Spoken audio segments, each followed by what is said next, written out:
here we go. We're going to, what I've done so far, for those of you who aren't here, I gave back out. I finally got that stuff looked over for your client assessment and the other portion that you turned in. You're supposed to turn in 2 parts. And I've got it graded. So next class, you can get that from me. I'm going to talk a little bit about it today. So the first thing I'm going to do is share my screen here and go to this syllabus here, and we'll talk a little bit about what I was expecting and a little bit about what I got or did not get. So we've done an abbreviation quiz. As you'll see here, it was more points than that. We will do another abbreviation quiz just to let you guys know. I'll give you like a week's heads up on it. So what you were supposed to turn in to me, what I'm supposed to have all in all, was the client assessment, which is basically you take your hypothetical client that you were given to use for the whole semester. Using that hypothetical case, you're going to give a report that says what assessment you chose, kind of why you chose it. If you have that opportunity to use any of these abbreviations that we talked about learning, you could do that. Put those on there. But I want you to turn in at least 1 assessment filled out for your client. Now, when I say turn in, I'm not taking it back again. This is going to be for your final comprehensive report. This is your fixing everything up stage right now. So give me 1 or 2 assessments. If your client needs a mental assessment, you know, if they have depression, find some sort of scale and do that. Fill it out as you think they would. But if they have physical ailments, don't stop there. Give me one that's going to touch on the physical side of things as well, where we can see where you got the information to base your plan on. So now that you've done that, you filled out 2 assessments, you've read over their case study, give me 3 prioritized needs for the patient. It's just 3 or more. Say, this client, from what I read, they need to, number 1, lose weight. Number 2, increase socialization. Number 3, what's another good one?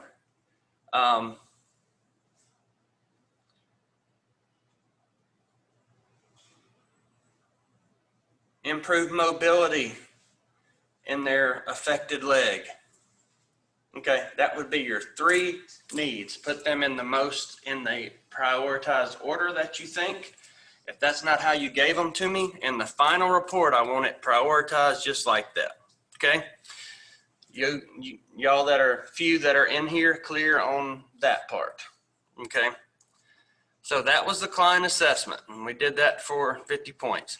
The other portion that I meant for you guys to turn in, and I think that this may have been a little unclear for some exactly what I was expecting to be turned back in that second time, was this activity analysis. And what this part is about is you're starting to put things together from the fact that you've done your assessment now, you've identified the needs of your patients. Okay, that's what we've done so far. I'll give you guys a real good hint. Those needs that you have listed would make excellent goals for the most part. Notice how the ones that I said were very short and sweet and broad. Don't say lose weight, just say we'll lose weight. You know, reduce weight would be a good way to put it. Increase mobility, improve cardiovascular function. That would be like 3 excellent goals. That's all you need to have for a goal. They can be very short, very broad. You're not given, you don't want to say, we'll lose 30 pounds. Don't give that number. Just say you want them to reduce their weight. I don't need a number specific in that goal. So remember that. So then what you're going to do, what I was kind of looking for here was for you to come up with, based on the assessments and the needs that you came up with, some goals and objectives that would be relevant to activities you could do with your patients. So, and I think I said like 2 and 2 in class. It's different than what's on this right here, but what it all boils down to is, and we'll get there in the comprehensive treatment plan in just a second. You're going to tell me some goals and objectives that are relevant to meeting those goals. When you write those things out, make sure that your goals are like I just talked about. Make sure that the objectives are broken down into what? There are 3 things. It starts with condition first, behavior, and then criteria.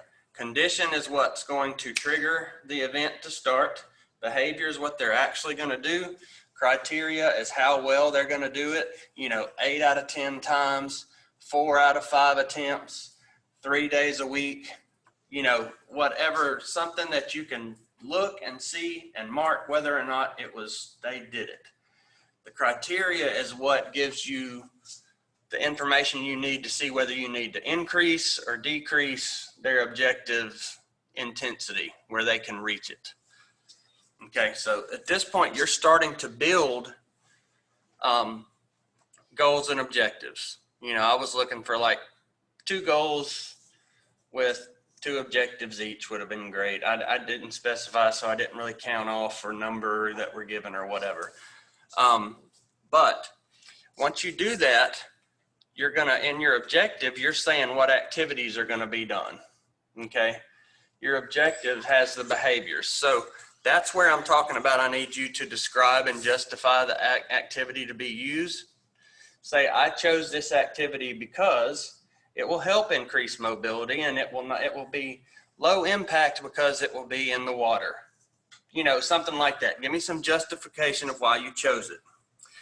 Then I need you, for each goal that you had, this would be kind of number 3 right here.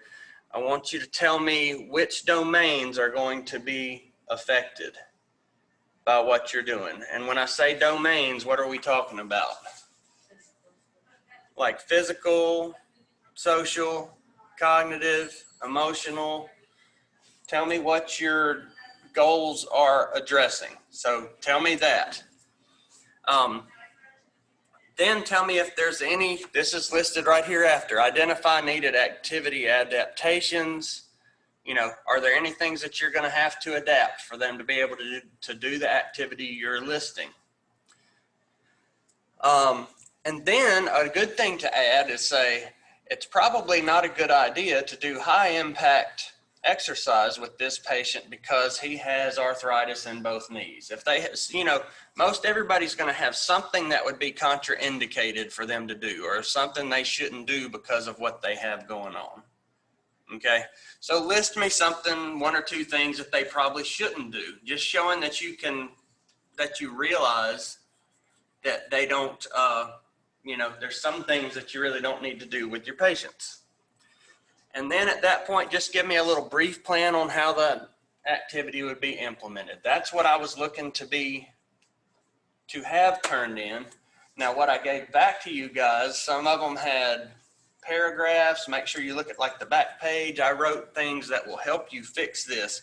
The next time I see this stuff, I don't want it back again. Grading at that time was enough.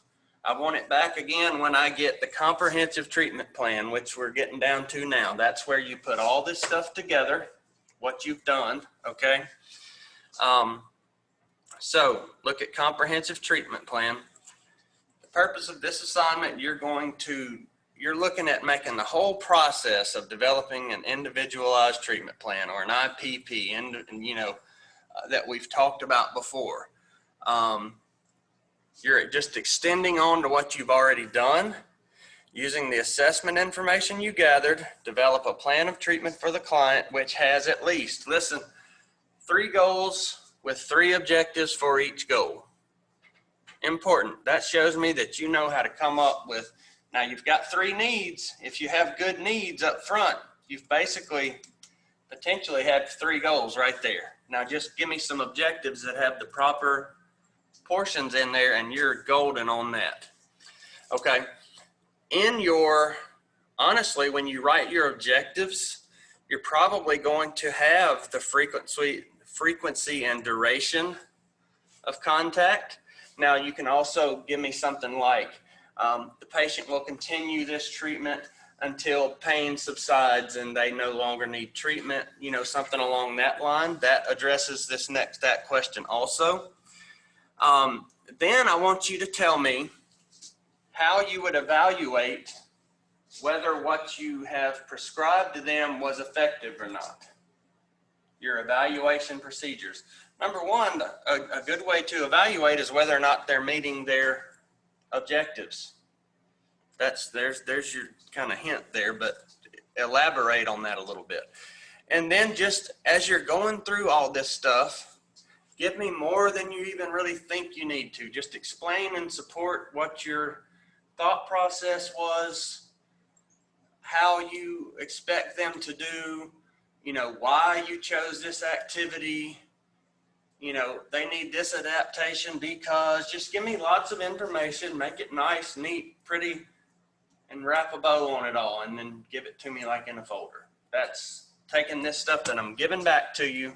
And I gave you a little, no, I did not. I didn't give you all this yet. Hang tight. Now, I'm about to walk around. I'm going to pause this for just a second. Let me stop the share. Okay, I just walked around. I gave everybody a little sheet that I will give you when you get your stuff. It is all about the comprehensive treatment plan. And this gives you a lot of information about what's expected to be in that comprehensive treatment plan. As you read this over, I think it's going to clear everything up, and I think that it will make it easy for you to put this together. Have you guys kind of read it over at all, the ones that are here? Does it make sense and help tie it all up? So you don't necessarily have a format that we should follow? It doesn't have to be a specific format. What the main thing that I have in here, let me see, I meant to put this one portion on here. Okay, next to the very last, right down by the bottom of this sheet, I said package all this stuff up neat and tidy, make it where someone who is unfamiliar with recreation therapy could read your comprehensive plan and understand exactly who we are treating, how we are addressing their needs, and see that your choices of activities and that your overall plan makes sense and is awesome. So you're going to tell them start to finish, this is the assessment I did. From doing this assessment, I found that they have these 3 needs. So it should be kind of in the order that you've done it. You got your needs, and then from there you're going to say, and when I'm working on getting this together, I came up with a couple goals and objectives. After further, you might add like another assessment at that point or something and say, after further time with the client, I realized that they really needed three goals and 3 objectives. Here they are. This is what we're going to do with them. I chose these for this reason. I mean, it's just kind of just like an all put together. Someone who's unfamiliar with rec therapy is going to look at this and be like, this might actually work. That's what I want out of this. Them to understand the process of how it all came together. Yeah, you're going to include the stuff that you've given us with the little fixes that I might have written on your papers. You can use the same stuff. If I wrote all over your page, print it again for me if you don't mind. That would look better. And I apologize. Hopefully you have it saved. But that's it on that part. Now, I want to talk just a little bit more about this thing that we started at the last time where we were talking about assessments in the last class. Let me share my screen again.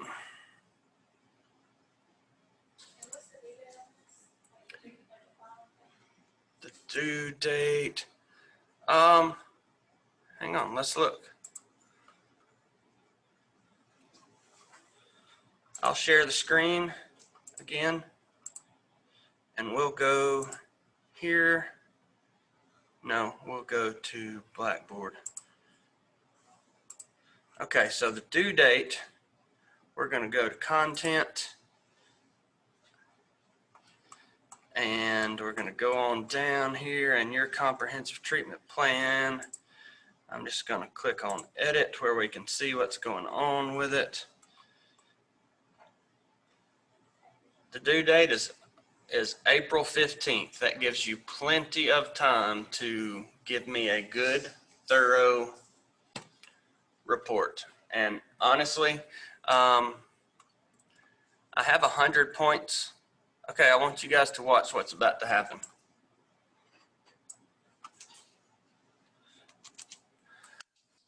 This is going to be 150 points instead of 100. This is an opportunity to, if you didn't make what you wanted on this last part, follow these instructions and you'll get 150 points for this. And it is a big project, so it honestly should be worth more than 100 points. Okay? So I changed it right here in front of you guys. It will be worth 150.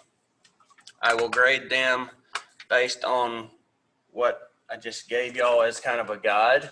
I will grade them based on looking at the best one that I have is going to get the most points, and the weakest effort that I have will get the least points. Just bottom line. It's I may give you a stronger rubric on it, but basically if you follow the things that I just talked about, you can go back and watch this video again before you really sit down and start working on it. I would actually recommend that, and then use the sheet that I just gave you and the tips that I wrote on what I handed back that you've already done. You're going to do great on the comprehensive thing. It's just a matter of putting it all together, making it all make sense from start to finish. And that's what I want y'all to build and be able to see, that it is a process that starts with assessments. That's what this class is about. And you see that assessments bring you into finding out what their needs are. Once you see your needs, you're able to understand that they need some goals and objectives, and they need to be related to what their needs are, because that's what we're trying to fix, okay? Or improve, or that's fix is kind of not the word I wanted. So then you see how you tie it all together. You get the comprehensive thing put together by having 3 goals, 3 objectives, justification of what you did, some things that they shouldn't do. This is why I chose it. This is what I hope will be the outcome. This is how long they're going to do it. Just a lot of information that you can come up with. The more, the better. Y'all will all do great. Y'all are good students. Y'all, as long as you follow that stuff, you're going to do well. I'm going to stop share here. I'm going to share another page, and we're going to talk just a little bit more about this thing that we were on last time, where we were talking about assessment being a positive situation, looking for strengths instead of negativity. Now, this right here could be a little bit helpful for you guys, just as a kind of reminder. You know, when I asked you as part of this assignment, this comprehensive plan, I want you to tell me what domains, and that was actually the second part of what you turned in, was supposed to tell me what domains you were addressing. You've got things like leisure domain, where people find enjoyment in their leisure experiences. The psychological and emotional domain, that's where someone says, I feel happy, I perceive I'm in control of my life. Cognitive domain, I think in a focused way, I can learn eagerly. Social domain, that's how much you value social groups, how you socialize with others, how important you see that as being in your life. And that's something that can be assessed. You know, there's assessment that look at socialization and how important it is to different people. Some folks don't care one bit about socialization. They don't want to be around folks. Some people want to socialize all the time, you know, so you would have much different scores on that assessment for different people. So remember, these are all different things. All of these domains will have assessments that could be found and used to test. So when you do your initial, you meet and greet and you find out about the client and you come up with kind of these needs, you're going to see which domains need to be addressed, and then you can search for assessments in this domain to use as planning tools for coming up with where do I really need to focus what we're going to do. Physical domain, you do and act in your daily life with vitality and no barriers. That would be a good outcome for your participants. At the end, they're good physically. Spiritual domain, well-being, how satisfied is someone with their life. So let's say we want our people, once we've worked with them, especially, when we've had the opportunity to tell them, hey, leisure and recreation is important. Leisure and recreation can help you improve. This can help you get better. Then we want them to be, this is the quote we want to hear. I find enjoyment in my leisure experiences and they positively impact other areas of my life. That's something that we can educate our clients and patients in, the fact that not only can you enjoy your leisure experiences, but they need to realize that they can positively impact other areas as well. So there's that carryover that when you're happier in general and doing more activities and a variety of activities, that it's going to carry over and your overall life satisfaction is probably going to go up. So participation in the things that we're offering needs to be seen as a positive. Now this was pretty good. This is not anything, this is not a specific assessment or anything, but like when you're trying to find out about people, this is just something that you could do kind of for fun. It's called the Discover Your Passions interview. And it gives some interview questions where you can see what most interests and excites a participant in leisure. For example, questions like, what lights you up? What makes you happy? What gets you excited?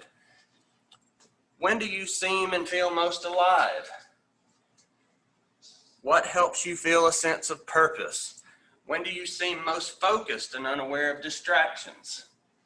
What inspires you to talk or get excited? Okay, one thing to notice about these questions, they are all what? Open-ended. You are giving them an opportunity to expand, and you're learning about the things that, if these things make them feel alive and have a sense of purpose and help them to focus, and it's something that you can use in your programming, would that be a good choice? Absolutely. What inspires you to talk or to get excited? Like what do you guys like to talk about? I like to talk about sports. I like to talk about my kids. What do y'all like to talk about? Sports? Y'all don't talk?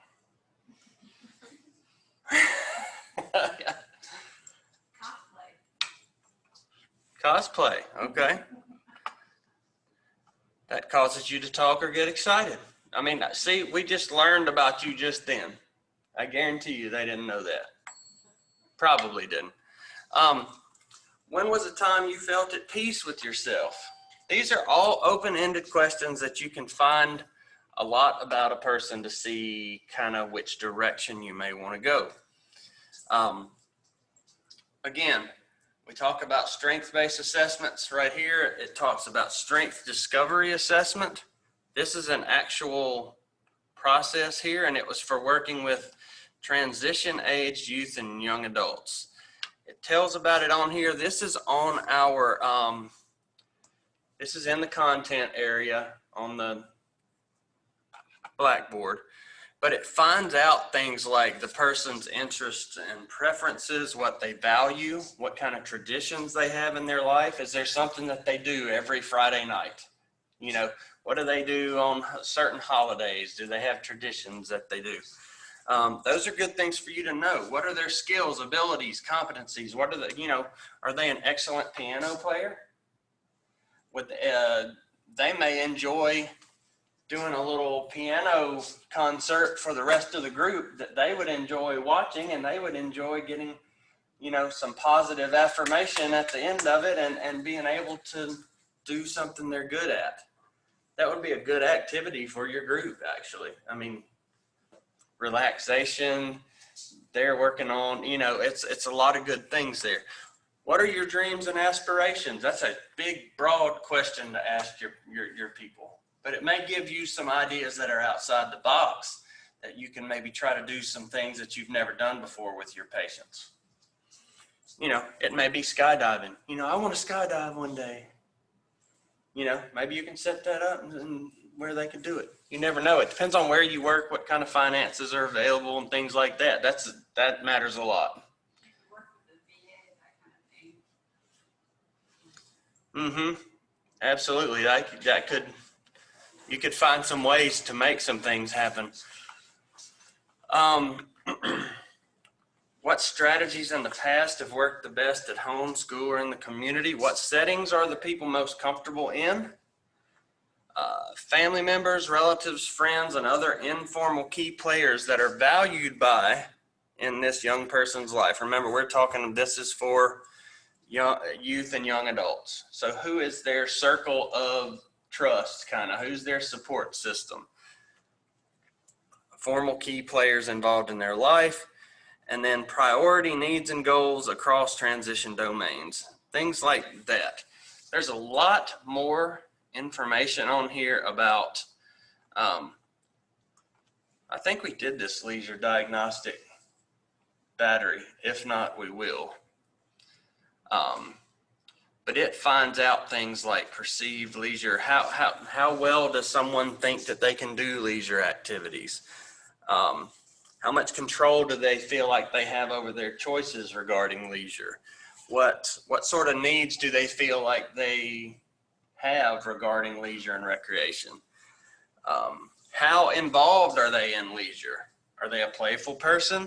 What kind of barriers stand in the way of them performing leisure activities and recreational activities that can help them be better?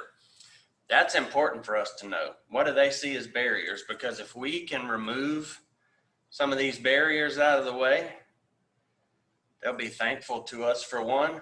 We'll build that relationship with them. They'll get to do some things that they didn't feel like they could. You know, if we can move barriers, that is awesome. Knowledge of leisure opportunities test. Some people don't realize what's available to them. And it's our role a lot of times as a practitioner to be a leisure educator and helping them understand what is there and available for them. And then obviously the leisure preference inventory, where they can tell us what sort of things they enjoy doing. You know, are they a reader? Are they a TV watcher? Are they a hiker? Do they like indoor activities? Do they enjoy outdoor activities? Things like that. It just assesses an individual's leisure functioning. I'm not going to go through all of this stuff here.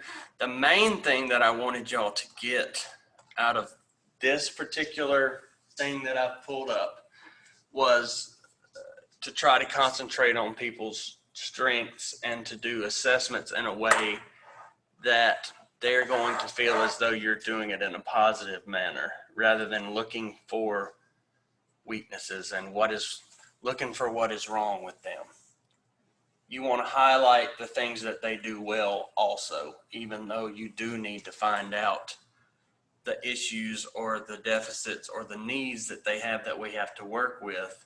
You still want to know what their strengths are, and you want to let them understand that that's important for you to know those sorts of things.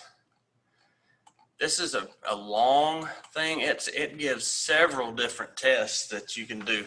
This one goes through someone's positivity level. This one talks about how much does someone feel like they have support from their immediate family, from their circle of friends. and it's even got different scales, and this is a really good thing.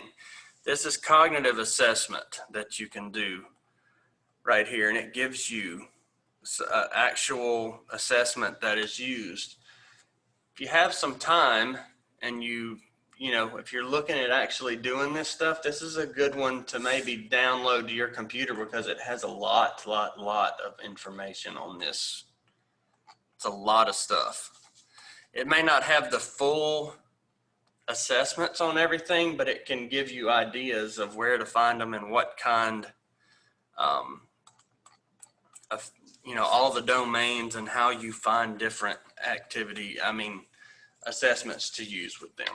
So y'all know what this rating of perceived exertion scale is? Is everybody familiar with that?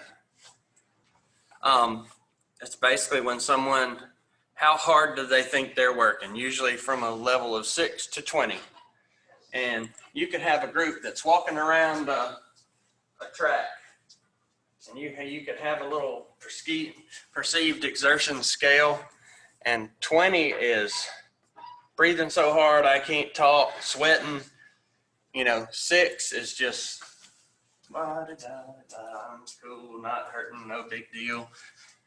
When they're coming around, if you ask them where they are on that scale, you are performing a continuous assessment as they're doing their thing. You're assessing where they are. And when they come back the next time, if they pick up the pace a little bit and you ask them the same questions, you can find out where, you know, a trend on their scale. So things that are even as simple as just this scale right here, 6 to 20, how hard are you working? Where would you say you are on the numbers? That is an assessment. And that's an assessment that happens during an activity to give you information of okay, I'm going to steal from Dr. Beeson a little bit and some things that he's done. People that,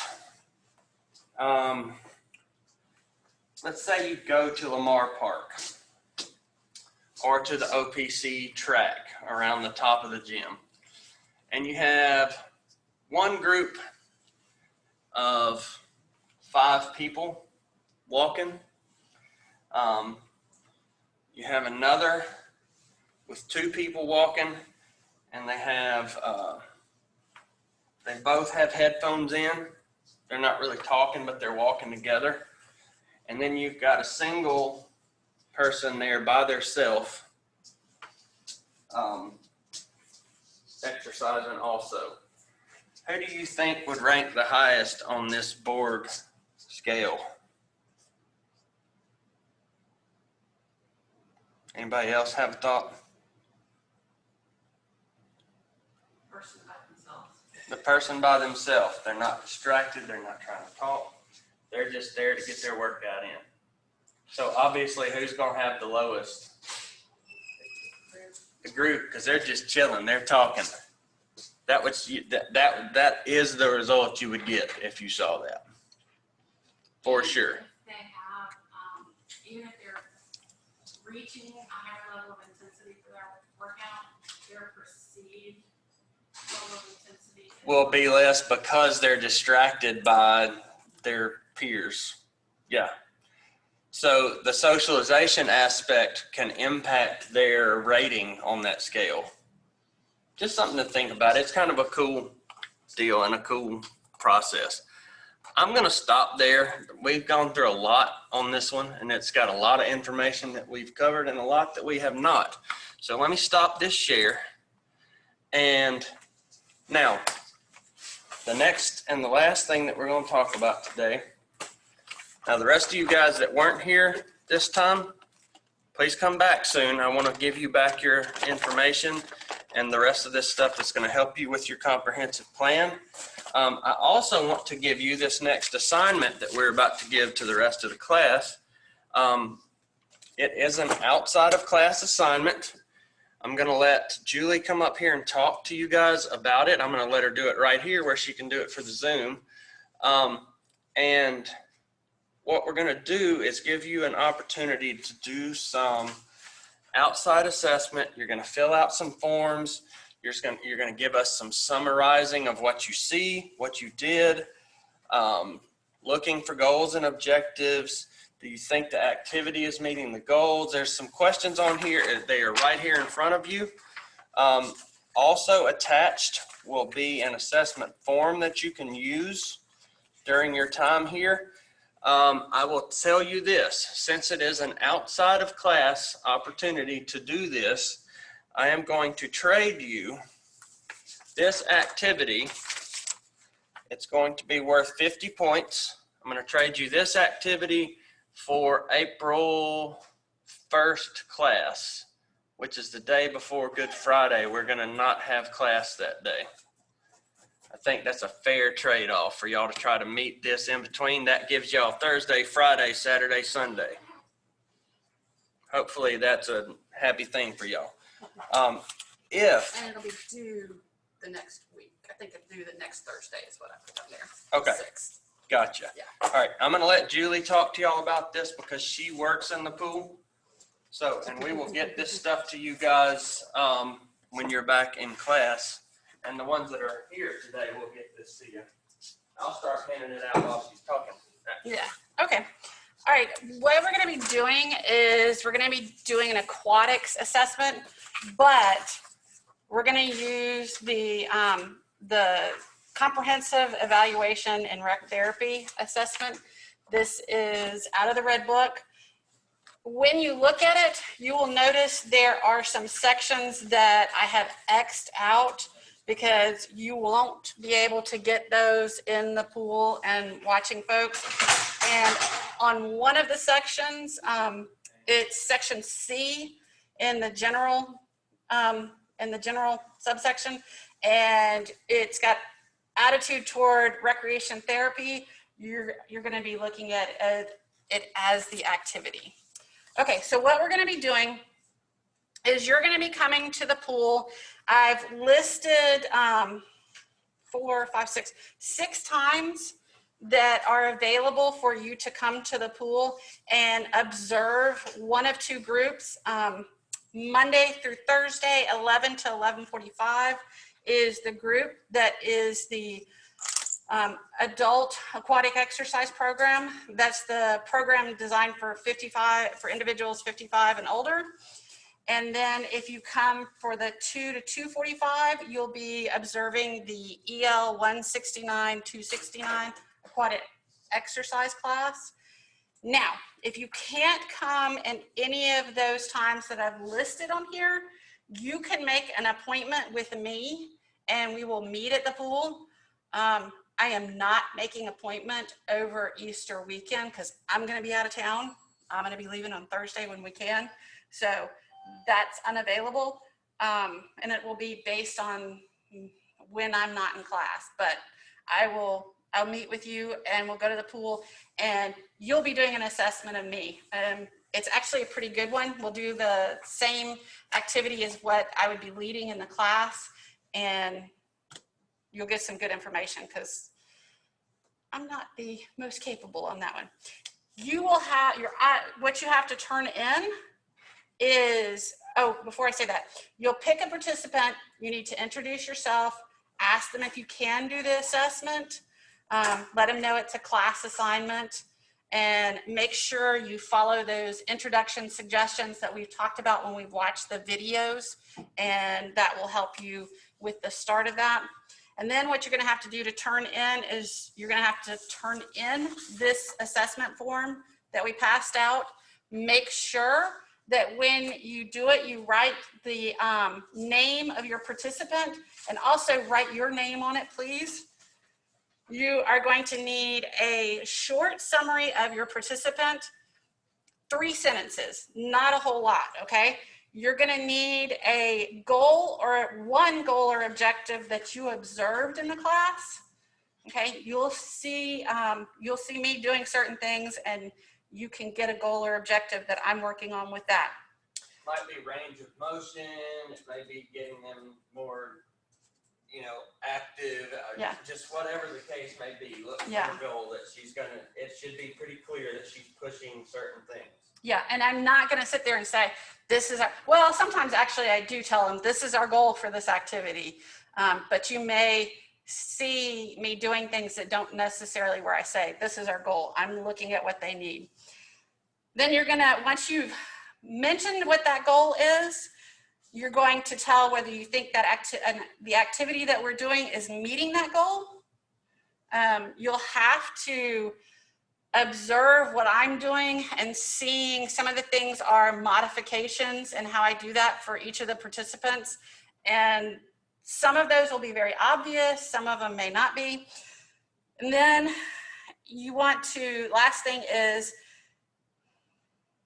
if you don't think it's meeting the goal, then you need to give short suggestion for changes.